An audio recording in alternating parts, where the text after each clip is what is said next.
Zdravím vás na dnešnej prednáške o takmer zabudnutom zázraku pravile mobile.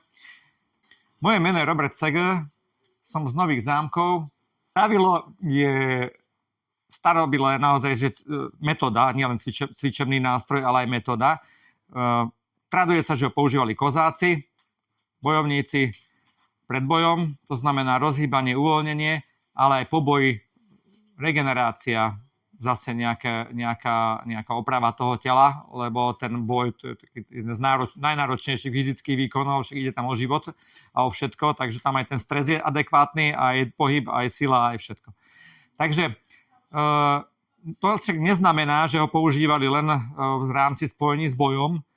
Je predpoklad, že sa používal kľudne, nech sa páči, kľudne, že sa používalo všeobecne na regeneráciu a na nejaké proste cvičenia s telom, udržiavanie tela v nejakej kondícii. No a dneska, jak inak, práve dnes v tejto dobe, ktorá je už úplne zase inde, čo sa týka pohybov proti tomu, keď začínali niekde kozáci, tak dneska je to s tým pohybom teraz zase niekde úplne inde. Ja trošku aj masírujem a tým pádom môžem povedať, že najviac devastačne, čo vidím, ako poviem to tak, že devastačne s prepáčením, ale ja to tak nazývam, najviac vidím následky pri sedavom zamestnaní, počítač a tak ďalej. To ešte ľudia, ktorí musia vykladať nejaké sklady, tak je to ešte relatívne lepšie, o dosť lepšie, ako tak, keď je človek naozaj stuhnutý celý deň. No o tom sa budeme baviť. Toto je najjednoduchší tensegrity objekt. Tensegrity, neviem, či ste už o tom počuli. Vymyslel to jeden pán, to je vymyslený alebo spojený názov, akoby ten sa ako ťah, nejaké napätie a integrity akože prepojené v integrite to napätie. Áno, že je vyvážené, môžeme si to aj takto povedať. A toto, čo tu vidíte, toto sú slámky konkrétne, ale to sú ako pevné prvky, môžeme si to nazvať ako kosti dokonca. Keď sa bavíme o tele v súvislosti s tensegritou, tak sa hovorí o biotensegrite, aj toho nájdete veľa na internete. A tomu sa hovorí, že kompresný prvok. To znamená, táto pevná tyčka, ona je tlačená do seba, je namáhaná tlakom. A tieto červené veci, tieto gumičky, tie sú naťahované. A keď si to potom chytíte do ruky, tak zbadáte, že tieto kompresné prvky, teda táto palička, nie je ohýbaná, ona nie je namáhaná na zlomenie, lebo tie sily pôsobia na ňu priamo na jej stred. To znamená, to ideálne na takýto kolík, lebo ten vydrží najviac samozrejme v tlaku, ktorý je na neho kolmý. Teda je pozdĺžný s ním. A zase tieto gumičky určujú ten tvar. Lebo keď si všimnete, tieto prvky nie sú nikde spojené dokopy. Nemajú žiadny spojovací bod, nie je tam nejaké zošrobovanie a tak ďalej, oni držia vo vzduchu v podstate. A takto si teraz predstavte trošku naše telo.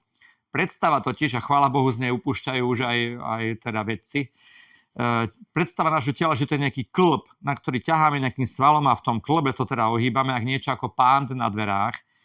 Keby ste sa tak fyzikálne lepšie uchopili a prepočítali, tak ten klb by to rozhodne nevydržal tie sily. Akože on by sa rozhodne zlomil, že hneď. A tam na ten pánt je obrovská sila, pokiaľ to berieme ako pánt, ktorý je zaťažovaný silou.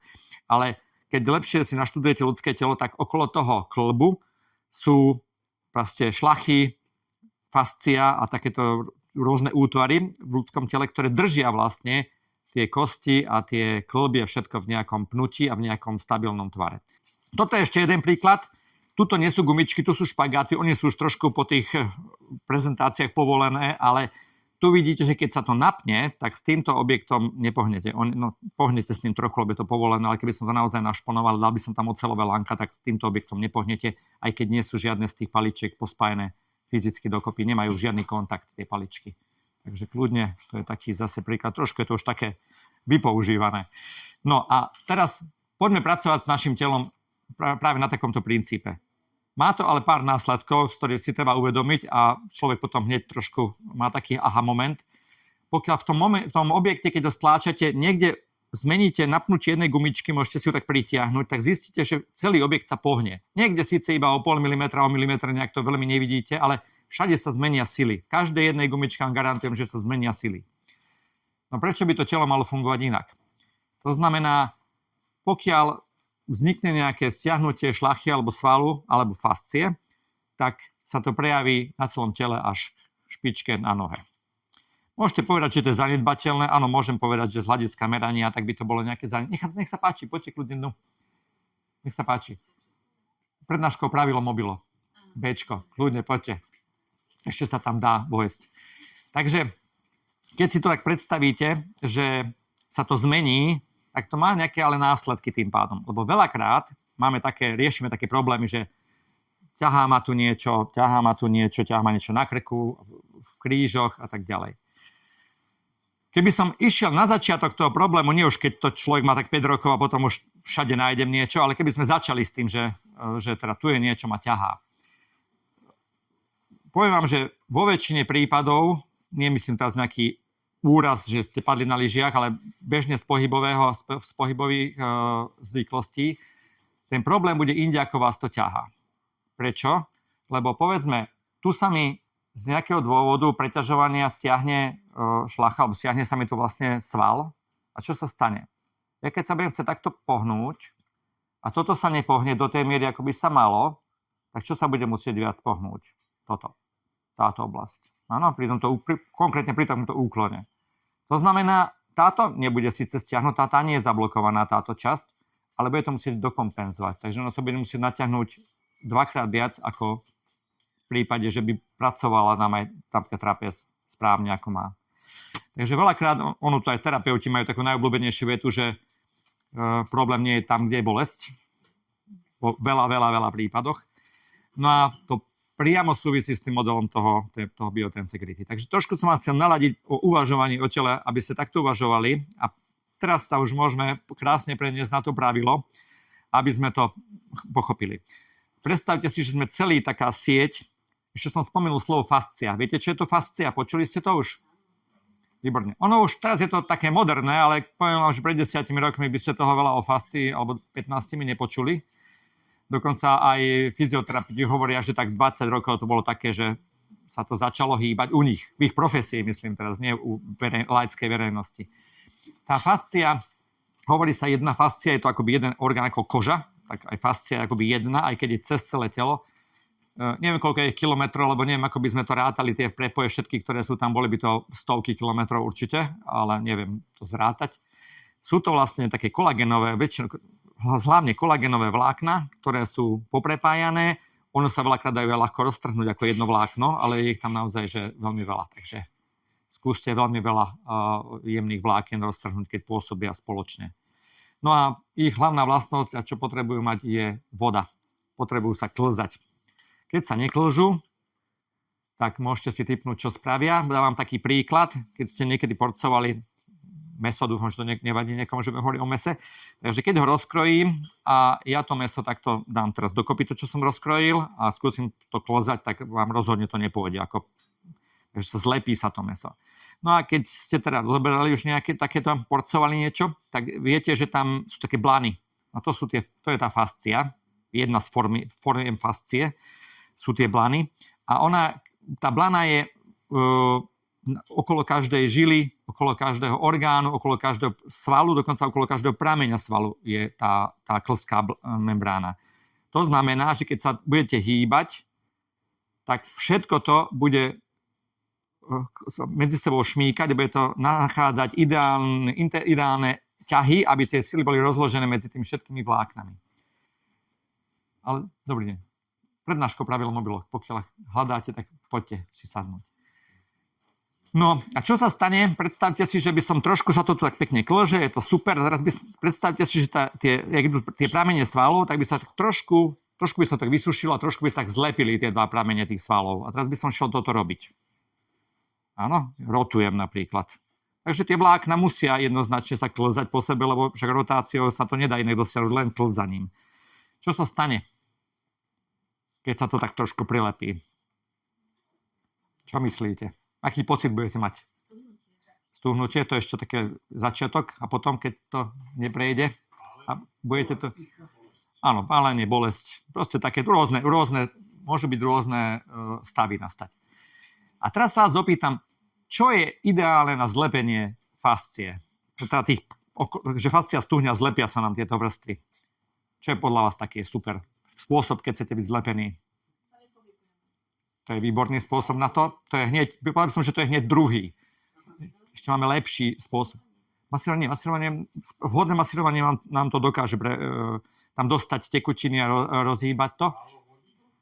Málo vody, výborné. Tam je trošku, tá voda je dneska, veľmi záleží, ak tú vodu do seba dostávame a či ju vôbec dostávame, ale áno, málo vody tam je. Ale myslím teraz, že čo robíme také, že najrýchlejšie, to je, že hneď to funguje.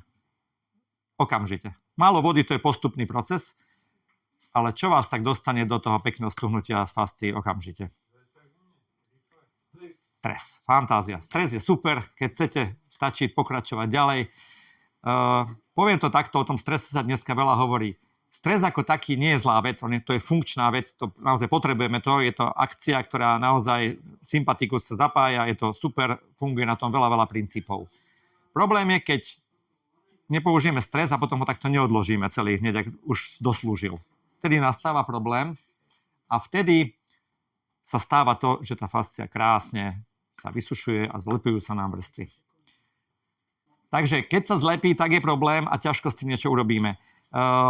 Je jedno riešenie, vypnite všetok stres a budete mať krásne vláčne fascie. Super, akože ten pohyb, trošku by som sa hýbal, ale akože nie je to úplne... Fakt sú ľudia, čo dokážu takto sedieť a sú krásne pohybliví. Poznáte možno takých ľudí, že čudujete sa, že ak ty môžeš takto byť s telom dobre, keď sa skoro nehýbeš. No asi má malú dávku stresu, respektíve tak pracuje s tým stresom, že mu to nespôsobuje tuhnutie tela. Lebo aj so stresom sa dá pracovať rôzne. Ono vyzerá ten človek niekedy v strese, ale v skutočnosti vnútorne sa mu nedejú tie procesy. Neprežíva to, tak by som povedal, do tela ten stres. No a ideme na tú pravilo mobilo. Hlavná myšlienka je expandovať. To znamená, že teraz nie je nejako agresívne, ako sa nám to tu dneska deje vo svete trochu, ale čo sa týka základná, ja vám ukážem, o čo mi ide, aby sme boli takíto. Áno. A teraz, keď si predstavíte, že je tu taká nejaká 3D sieť vnútri nás tých fascií a tých všetkých reťazcov, tak si predstavte, že čo sa stane, keď spravím toto. Áno.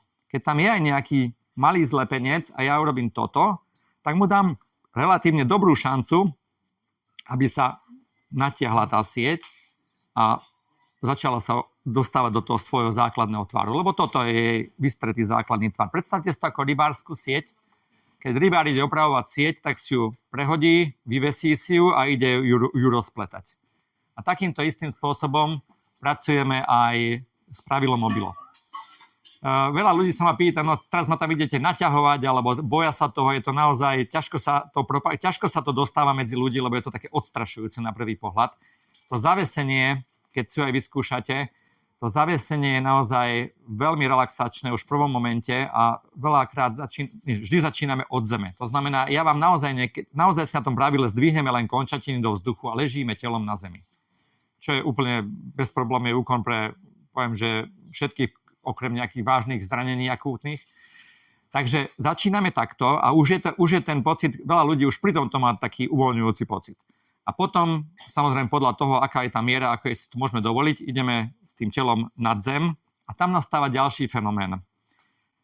Neviem, či poznáte, či ste si to už všimli na sebe, ale telo má veľa stereotypov, to znamená naučených stereotypných pohybov a zreťazení, reakcií. To znamená, ja keď kráčam a idem našlapnúť na chodidlo, tak ja neviem rozmýšľať teraz, že jak si dám tú ruku a jak si dám tú chrbticu, ale proste tá reakcia nastane okamžite. Tá reakcia nastane, keď poviem stovky, tak ešte poviem málo, by som skôr, že tisícky reakcií nastane pri tomto procese. A keď si môžete si to skúsiť, lepšie to s bosou nohou teda, ale keď si skúsite, lebo tá topánka nám robí stále kontakt na tom chodidle, to je troška zas problém, aj tá ponožka. Ale keď ja urobím toto, že jemne sa dotknem zeme, áno, na posediačke to ešte niekedy ľahšie, ale lepšie ste aktivovaní v stoji. Ja keď sa dotknem zeme, tak pocítite v tele nejaké zmeny, maličké. To je ako vnímavý, hej. Ja to cítim až tu v krku. Keď sa dotknem chodidlom zeme, tak až tu niečo nastane. Nie je to pohyb, ale je to nejaký pocit. No to znamená, že telo vlastne spustilo nejakú automatickú reakciu nejakých štruktúr, ktoré sa nejako zachovajú. A my keď chceme zmeniť tie pohybové stereotypy, a my ich chceme veľakrát zmeniť, lebo dopracovali sme sa k takým dosť ničiacim stereotypom pohybovým, tak keď ich chceme zmeniť, tak je to preto problém, keď to meníme na Zemi, lebo musíme to telo nejak oklamať, aby nezaplo tú starú štruktúru, lebo keď ono ju zapne, a ona je teda dosť silná tá štruktúra, ktorú zapne, tak ťažko z nej budem robiť inú reakciu. A ona je automatická, áno. To proste amygdala vám nebude rozmýšľať na tom, ako to urobiť, na to urobí podľa zapísaného vzorca. Môžete si predstaviť ako program počítačový, urobí to presne, ako to vždy robilo. No, v pravidle mobile nastáva jeden moment, pokiaľ ste na Zemi, nemáte kontakt už aj tak s najcitlivejšími dlaňou a chodidlom, už nemáte kontakt so zemou. A keď vás dvihneme, nemáte žiadny kontakt s pevnou podložkou. Pravidlo mobilo totiž má lanový systém taký, ktorý ani tie laná nie sú pevné. To znamená, každé to lano sa dá zatiahnuť a dá sa s ním do určitej miery hýbať.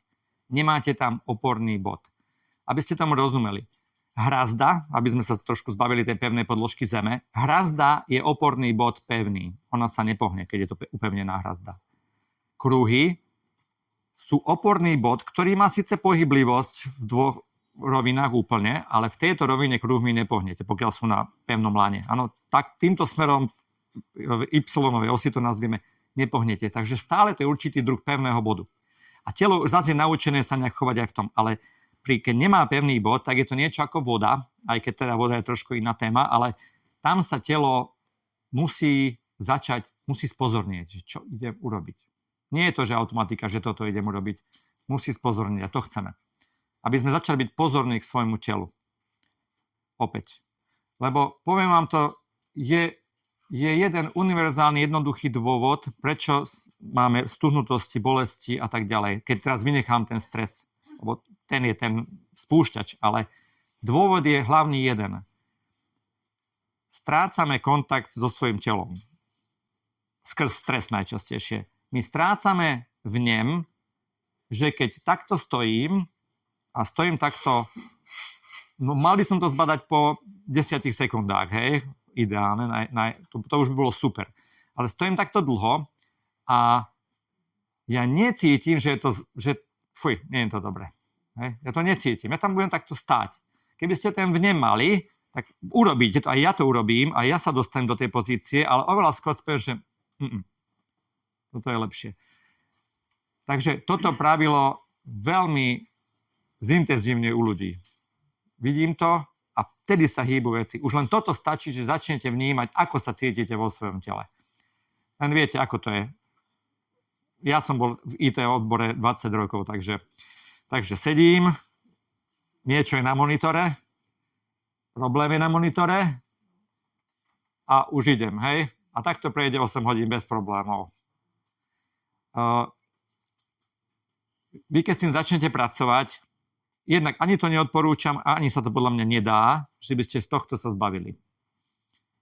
Dá sa ale urobiť jedno a v tomto pravilo sa ukazuje ako výborný pomocník, že keď budete v takto, tak bežne sa vám môže stať, že to nezbadáte celý pracovný čas. A po pravile sa začne diať, že po 10 minútach si poviete, že niečo je divné. A zase príde stres a zase sa do tej pozície dáte, ale zase príde po nejakej dobe ten moment, že teda je to nejaké divné. Neviem, či sa takéhoto návyku dá úplne zbaviť, lebo on je tak vštepený za tie roky, to je proste jeden spôsob, ako sa k tomu dá postaviť, posadiť, alebo jak to mám povedať, je to jeden zo spôsobov. Ale pokiaľ získate ten vycibrený vnem už naozaj a bude vám to trvať 3 sekundy, kým to zbadáte, tak vôbec nevadí, že máte ten návyk, lebo vy z toho vždy vidíte z toho vstupu. A ja vstupujem do starých vzorcov. Proste to, nejdem sa teraz tváriť, že budem sa hýbať úplne ako super. A ja mám blbý postoj niekedy, ide o to, jak skoro to zbadáte. Takže to je to hlavné, čo som tu chcel odovzdať, že pracujeme s tým a pri práve pravile mobile, a všeobecne pri pravile vám ponúkam možnosť, že viete vyradiť z činnosti spúšťacie body, kontaktné, hlavne na pevné podložky, to je tam vynikajúce.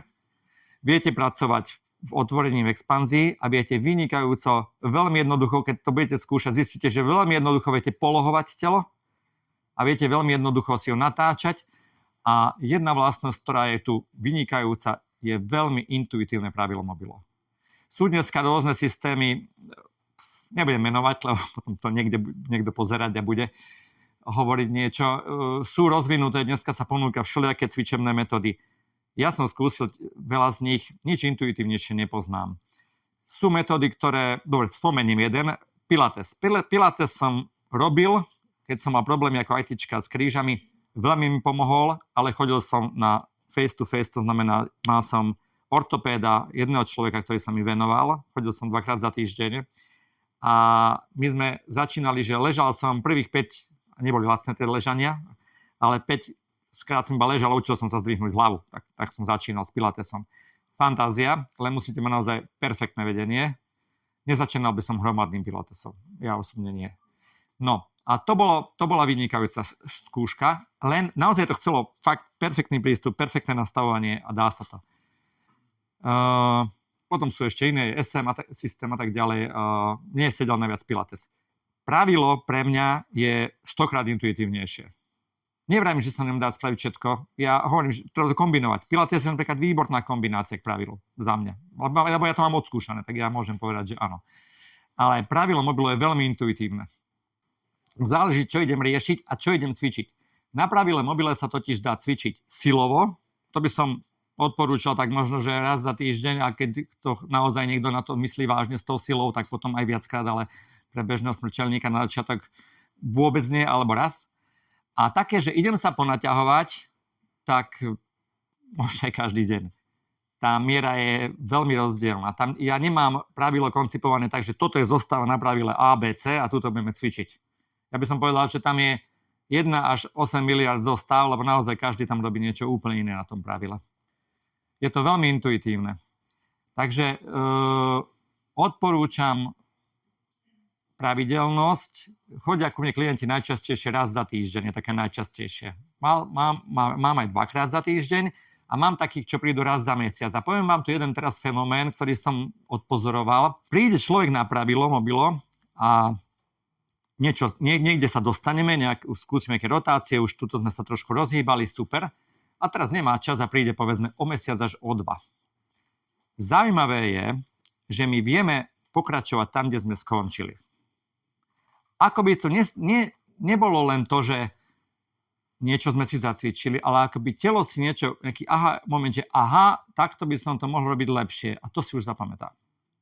To už na budúce, keď sa do toho dostane, tak už do toho, kde sme sa dostali, ide. Takže to je zaujímavá skúsenosť. Pripisujem to tomu, že nemáme tam tie rušivé, spúšťacie rôzne podnety, ktoré sú bežne. Viete, že chôdza, to je bežný spúšťací, nedá sa to veľmi vypnúť u človeka, aby to nerobil tak, ako to robí. Ale u pravila je to tak netypické prostredie, že aj keď sa k tomu vrátite po mesiaci, tak telo stále si vie vrátiť tú situáciu, tak ako pocitovo si ju vie hneď okamžite navodiť. Ja som v Nových Zámkoch.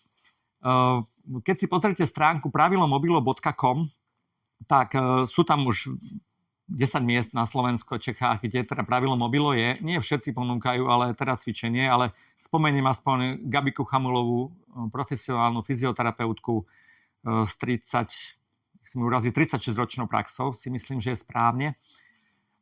Ona má vo zvolenie svoju ambulanciu fyzioterapeutickú a má tam aj pravilo mobilo, už myslím, že vyše 2 rokov.